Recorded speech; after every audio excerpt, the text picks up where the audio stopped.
দেখো চলে এলাম একটা নতুন রেসিপি নিয়ে তোমাদের কাছে। আজকে বানাবো খাসির চর্বি দিয়ে আলুর দম। তো দেখো আমি কিভাবে খাসির চর্বি দিয়ে আলুর দম বানাচ্ছি সেটাই তোমাদের সাথে শেয়ার করব। তো রেসিপিটা তোমরা একবার দেখে নাও ভালো করে। দেখো প্রথমে একটা কড়া বসিয়ে নিয়েছি, তাতে সর্ষের তেল দিয়ে দিয়েছি। তেলটা গরম হতে আলুগুলো দিয়ে দিলাম। আলুগুলো কেটে নিয়েছিলাম, দিয়ে আলুগুলো নুন হলুদ দিয়ে ভালো করে লাল লাল করে ভেজে নেব। আলুগুলো ভাজা হয়ে গেছে আমার। দিয়ে এবারে কড়ার তেলের মধ্যে জিরে আর তেজপাতা ফোড়ন দিয়ে তাতে পেঁয়াজগুলো দিয়ে দিয়েছি। দিয়ে এবার পেঁয়াজগুলো দিয়ে ভালো করে লাল লাল করে ভেজে নিয়েছি। দিয়ে তার মধ্যে আদা রসুন বাটা দিলাম, দিয়ে টমেটম দিলাম একটা মিডিয়াম সাইজের, তার মধ্যে নুন দিলাম যাতে একটু নরম হয়ে যায়। তারপর এদিকে মশলাটা রেডি করে নিয়েছি, লঙ্কা গুঁড়ো, হলুদ গুঁড়ো, জিরে গুঁড়ো দিয়ে একটু জল দিয়ে গুলিয়ে সেটা কড়াতে দিয়ে দিলাম।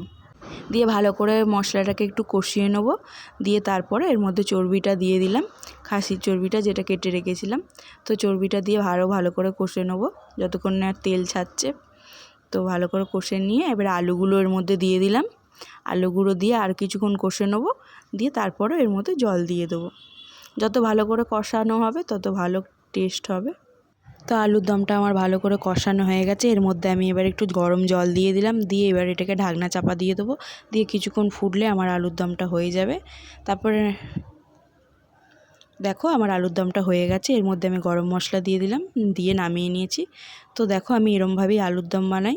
তো আমার ভিডিওটা ভালো লাগলে প্লিজ একটা লাইক করে দিও, আর কমেন্ট করতে ভুলো না কেমন হয়েছে। আর এরকম ভিডিও যদি তোমরা দেখতে চাও তো আমাকে কমেন্ট করে জানাবে।